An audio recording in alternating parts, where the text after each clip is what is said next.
बिस्मिल्लाहिर्रहमानिर्रहीम। इय्याका नअबुदु व इय्याका नस्तईन। मीरपुर में आने वाले इस जलसे में नौजवान, बच्चे और खास तौर पे ख्वातीन, मैं आप सबको इतनी गर्मी में यहां खड़े होने की खराज तहसीन पेश करता हूं। मैं नौजवानों थोड़ी सी आपको तारीख बताना चाहता हूं। जब 5 अगस्त 2019 में हिंदुस्तान ने फैसला किया कि कश्मीरियों की स्टेटहुड लेने का, जब उन्होंने यह फैसला किया तो मैं बड़ा हैरान हुआ कि क्या इनको कोई फिक्र नहीं थी कि पाकिस्तान क्या करेगा। और मुझे तब ये मेरे ज़हन में आया कि ये समझ रहे थे कि पाकिस्तान तो चुप करके, जिस तरह पहले था जब कश्मीर में पैलेट गन्स इस्तेमाल करके नौजवानों को अंधा किया जाता था, जब उनको एक्स्ट्रा जुडिशियल किलिंग यानी पुलिस मुकाबले में मार दिया जाता था नौजवानों को, तो कोई भी बोलता नहीं था पाकिस्तान से। बल्कि एक हमारी फॉरेन सेक्रेटरी की स्टेटमेंट है कि नवाज शरीफ का हुक्म था कि कोई हिंदुस्तान की तनकीद नहीं की जाएगी। जब वो हिंदुस्तान गया नवाज शरीफ, तो हुर्रियत के लीडर से इसलिए नहीं मिला कि नरेंद्र मोदी नाराज ना हो जाए। तो नरेंद्र मोदी गलतफहमी में था। वो समझ रहा था कि अभी भी जिस तरह नवाज शरीफ के दौर में पाकिस्तान चुप करके,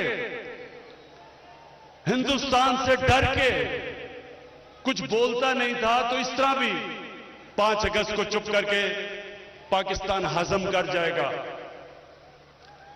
लेकिन मेरे मीरपुर के शहरियों,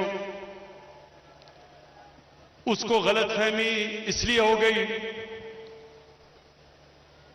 वो ये समझ रहा था कि जो भी पाकिस्तान का लीडर आएगा वो पहले अपनी कुर्सी का सोचेगा, अपनी जायदाद का सोचेगा, अपनी बिजनेस का सोचेगा, अपने बैंक बैलेंसेस का सोचेगा जो मुल्क से बाहर पड़े हैं, अपनी मनी लॉन्ड्रिंग का सोचेगा। इसलिए वो चुप करके बैठ जाएगा। लेकिन अल्लाह का शुक्र है, अल्लाह का शुक्र है कि मैं एक आजाद इंसान हूं। और नौजवानों, ला इलाहा इल्लल्लाह एक इंसान को आजाद कर देता है। जब आप कहते हैं कि अल्लाह तेरे सिवा किसी के सामने मैं नहीं झुकूंगा, इंसान की जंजीरें टूट जाती हैं, आजाद हो जाता है, हर खौफ से आजाद हो जाता है।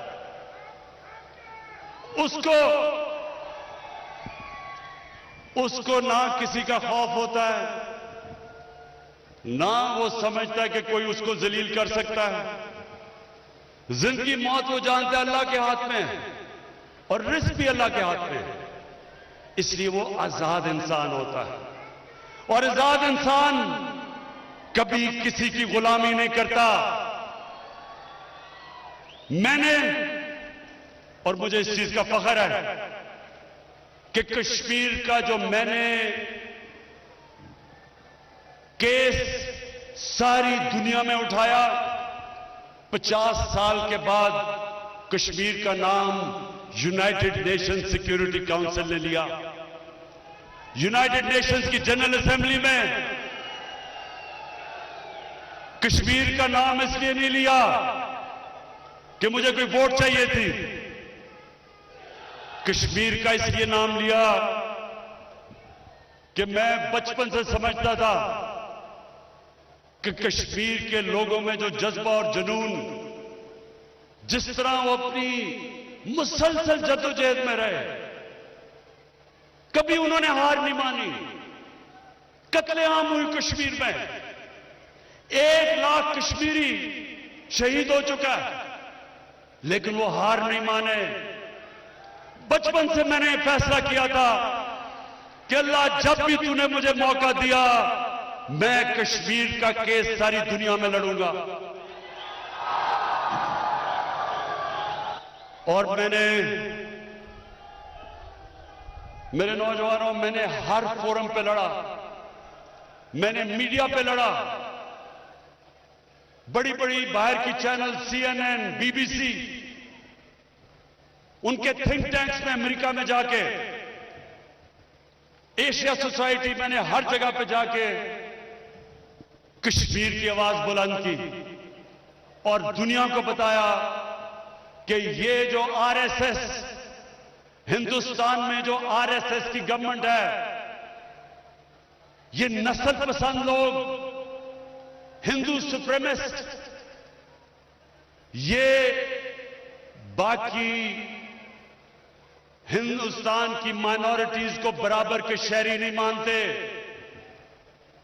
ये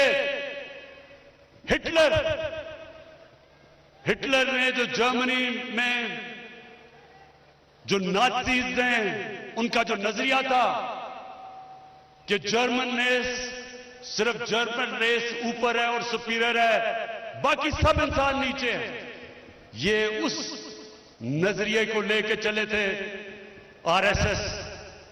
और RSS ने सिर्फ मुसलमानों पे, हिंदुस्तान पे जुल्म नहीं कर रहे, उनके जो क्रिश्चियन हैं, जो सिख हैं, सिखों की जो कत्लेआम हुई थी हिंदुस्तान में, और उनकी जो लोअर कास्ट है, दलित हैं, ये किसी को भी बराबर के शहरी नहीं समझते। और इस नजरिए की वजह से नरेंद्र मोदी ने कश्मीर पे 5 अगस्त का जो कदम उठाया, क्योंकि वो समझते हैं कश्मीरी बराबर के इंसान नहीं है, वो कश्मीरियों को बराबर के शहरी नहीं समझते। वो समझते हैं कि कश्मीरियों को जब ये डंडा दिखाएंगे, जब जुल्म करेंगे, ये घुटने टेक देंगे। तो आज हम अपने मकबूजा कश्मीर के दिलेर नौजवान, मैं आज इधर से आपको सलाम पेश करता हूं। दुनिया में नहीं कोई समझता था कि 8 लाख फौज इन्होंने 90 लाख कश्मीरियों पे लाके बैठा दी। कोई और दुनिया में कोई और इंसान होते, उन्होंने घुटने टेक देने थे, लेकिन कश्मीरी एक दलेर कौम, एक अल्लाह में मानने वाली कौम, एक ला इलाहा इल्लल्लाह के मानने वाली कौम, जिस तरह उन्होंने मुकाबला किया, कश्मीरी मकबूजा कश्मीर के लोगों, मैं आज आपको पैगाम दे रहा हूं कि सिर्फ आपने पाकिस्तान में हम सबका सर फख्र से बुलंद नहीं किया, और भी दुनिया में जिन लोगों पर जुल्म हो रहा है, जो फलस्तीनी हैं, जो इस्राएली उन पर जुल्म कर रहे हैं, वो भी आपकी तरफ देख रहे हैं और आपको सलाम कर रहे हैं। इंशाअल्लाह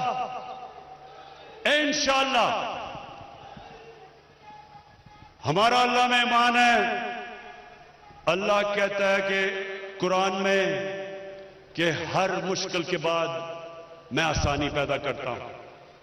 अल्लाह का वादा है ईमान वाले लोगों के लिए कि हर मुश्किल के बाद मैं आसानी पैदा करता हूं। यह खुशखबरी है कश्मीरियों आपके लिए, आपके सब्र के लिए। जिस तरह का आपने सब्र दिखाया, इंशाअल्लाह वो दिन दूर नहीं, क्योंकि हिंदुस्तान ने जो करना था आपसे कर लिया। अब सारी दुनिया देख रही है। ये जो कश्मीर की डेमोग्राफी बदलना चाहते हैं, बाहर से लोगों को आके कश्मीर में बसाने की कोशिश कर रहे हैं, मैं आज हिंदुस्तान को कहता हूं कि आप नाकाम हो जाएंगे। दुनिया देख रही है। जिनीवा कन्वेंशन के मुताबिक ये वॉर क्राइम है। एक ऑक्यूपाइड टेरिटरी के अंदर डेमोग्राफी बदलना, यानी पॉपुलेशन की, आपने अगर बाहर से हिंदू लाके बसाए और उसको बदलना, ये जिनीवा कन्वेंशन में वॉर क्राइम है। और इंशाअल्लाह हर फोरम पे पाकिस्तान ये इसको उठाएगा। और अब मीरपुर के लोगों, 25 जुलाई को मैं सिर्फ फिर से आपको एक चीज कहना चाहता हूं। मैं जिस जलसे में जाता हूं मैं एक ही चीज कहता हूं, जो भी वोट डालने जाए 25 जुलाई को, वो एक सवाल पूछे वोटर से कि क्या जिस पार्टी के लिए आप वोट डाल रहे हैं उसका जो सरबराह है, क्या वो सादिक और अमीन है या वो चोर है। ये आपने इसलिए पूछना है कि जितना मर्जी ईमानदार कैंडिडेट भी हो, जितना मर्जी ईमानदार कैंडिडेट हो, जिस भी जमात में हो, लेकिन अगर उस जमात का सरबराह 2 नंबर हो, करप्ट हो, मनी लॉन्ड्रर हो, चोरी करके मुल्क का पैसा लंदन में ले गया हो, बड़े बड़े महलों में रहता हो चोरी के पैसे पे, जितना मर्जी ईमानदार वो कैंडिडेट हो, वो पार्टी होगी करप्ट, वो होगी 2 नंबर, क्योंकि जो सरबराह होता है वो होता है पार्टी के अंदर। और अगर तहरीक इंसाफ का कोई कैंडिडेट आप समझते हैं कि 2 नंबर है, हो सकता है कि तहरीक इंसाफ में भी हमने किसी 2 नंबर को टिकट दे दिया हो, मैं कह नहीं सकता, लेकिन मैं आपको ये यकीन दिलाता हूं कि कभी भी जो भी नीचे आ गया, अगर मैं खुद चोरी नहीं कर रहा और पैसे नहीं बना रहा, तो मैं उसको कैसे पैसे बनाने दूंगा? मैं उसको चोरी कैसे करने दूंगा? वो तो तब अगर मैं खुद चोरी कर रहा हूं तो मैं फिर आंखें बंद कर लेता हूं, नीचे भी सारे खाए, मैं भी खाता हूं, बल्कि चोट तो नहीं लगी किसी को, वहां नहीं लगी, माशाल्लाह कश्मीरी जान है, तकड़े हैं लोग। अच्छा, तो वो ऐसे है कि ये जो 2 बड़ी पार्टी 30 साल से इस मुल्क को नोच रही थी, इनके जो लीडर हैं ये करते क्या है? क्योंकि ये खुद पैसा बना रहे होते हैं, ये दूसरों को भी जो इनके नीचे हैं, पंजाबी का लफ्ज है कि उनको भी काना कर देते हैं, उनको भी बनाने देते हैं पैसा, ताकि हमाम में सभी नंगे हों, ताकि कोई इनको कह कुछ ना सके। तो नौजवानों, आपने तबलीग करनी है 25 को। वोट, देखिए, वोट से आप अपने मुल्क का, अपनी कौम का आप मुस्तकबिल बदल सकते हैं। वोट कभी ना सोचें कि मेरी दोस्ती है, मेरा खानदान है, मेरी बरादरी है, मेरा कबीला है, इस तरह कभी ना सोचा करें। हमारा मुल्क कभी अजीम मुल्क नहीं बनेगा। हमारे नबी सल्लल्लाहु अलैहि वसल्लम ने मदीना में आके, मुख्तलिफ कबीले थे, आपस में लड़ते थे, हमारे नबी सल्लल्लाहु अलैहि वसल्लम ने एक बड़े नजरिए पे सबको इकट्ठा कर दिया। सारे कबीले वालों की आपस की लड़ाइयां कैसे खत्म की? एक बड़ा नजरिया दिया, एक बड़ा नजरिया दिया, ला इलाहा इल्लल्लाह मोहम्मद रसूलुल्लाह। वही अरब थे जिनको पूछता कोई नहीं था, उन्होंने दुनिया की इमामत की, दुनिया की अजीम तरीन सिविलाइजेशन बन गई। कई सदियों तक दुनिया का सबसे बड़ी सुपर पावर बन गए। लेकिन पहले उनको इकट्ठा किया, उनके इख्तिलाफात खत्म किए, बड़ी सोच दी, बड़ी ख्वाब दी, बड़ा नजरिया दिया। तो 25 तारीख को इससे बाला था रोजाना इस गर्मी में आप आई हैं, खराज तहसीन पेश करता हूं आपको। अपने मोबाइल फोन से सुन लें, आखिरी बात, अपने मोबाइल फोन से आप ये देखें कि कौन सी दुनिया में खुशहाल मुल्क है और कौन से वो मुल्क है जिन्हों में सबसे ज्यादा गुर्बत है। वसाइल की वजह से ना वो मुल्क आपको खुशहाल मिलेगा और ना गरीब मिलेगा। वसाइल की वजह से लोग ना अमीर होते ना गरीब नहीं होते। जिस मुल्क में कानून की हुक्मरानी होती है, इंसाफ होता है, जिसके सरबराह कानून के नीचे होते हैं, आप अपने मोबाइल फोन में देख लें, वो सारे मुल्क खुशहाल हैं। और दूसरी तरफ जिन मुल्कों में जितने मर्जी वसाइल हो, उसके बावजूद जिनके लीडर, जिनके प्राइम मिनिस्टर, जिनके प्रेसिडेंट वो भी वो करप्ट हो, मुल्क से पैसा बाहर भेजे, बड़े बड़े महल्लात हो बाहर, कानून से ऊपर हो, बेचारा गरीब आदमी जेल में और बड़े बड़े डाकू एनआरओ लेके बाहर फिरे, वो सारे मुल्क गरीब होते हैं। उन सारे मुल्कों में गुर्बत होती है। ये है जंग पाकिस्तान की, ये है जंग कश्मीर की। ये जंग ये है कि हमने ताकतवर डाकुओं को कानून के नीचे लेके आना है। हमने कानून की हुक्मरानी कायम करनी है। हमने आम आदमी को जुल्म से रिहा करना है। ताकतवर जो जालिम है, जुल्म का निजाम खत्म करना है।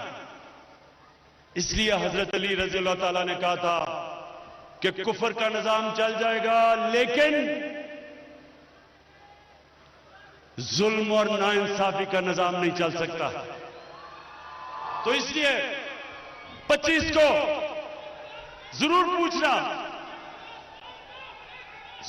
पूछना कि ये जो बाहर बैठे हुए हैं, अगर इनको डर नहीं है, इन्होंने कोई गलत काम नहीं किया, मुल्क में तो आजाद अदालतें हैं, क्यों बाहर भागे हुए हो? इस मुल्क की अदालतें आज आजाद हैं। आज कोई डिक्टेशन नहीं लेती किसी गवर्नमेंट से। इनके ज्यादातर लोग तो इनकी अपनी हुकूमत में बाहर भाग गए थे। ये जो इसहाक डार और ये जो नवाज शरीफ के बेटे, ये तो पहले ही बाहर भाग गए थे। डर लग गया था कि इमरान खान आ रहा है, एनआरओ नहीं मिलेगा, पहली बार भाग गए। तो इनसे पूछे कि आप आज मुल्क से बाहर क्यों बैठे हैं? क्यों नहीं आके अदालतों के खड़े होते? क्यों नहीं अदालतों में आके अपनी सफाई पेश करते?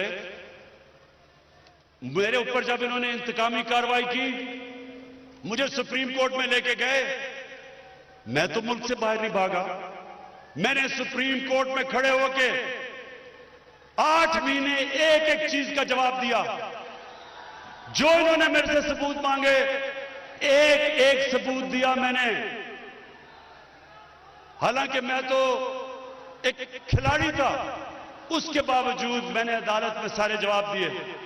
मैं बाहर इसलिए नहीं भागा क्योंकि मैंने चोरी नहीं की थी। ये बाहर इसलिए भागे हुए हैं कि 30 साल से मुल्क को लूट रहे थे। तो नौजवानों, मेरे मीरपुर और कश्मीर के लोगों, 25 तारीख को हमने फैसला करना है कि इंशाल्लाह बल्ले को वोट लगा के एक नया कश्मीर खड़ा करना है। इंशाल्लाह पाकिस्तान जिंदाबाद।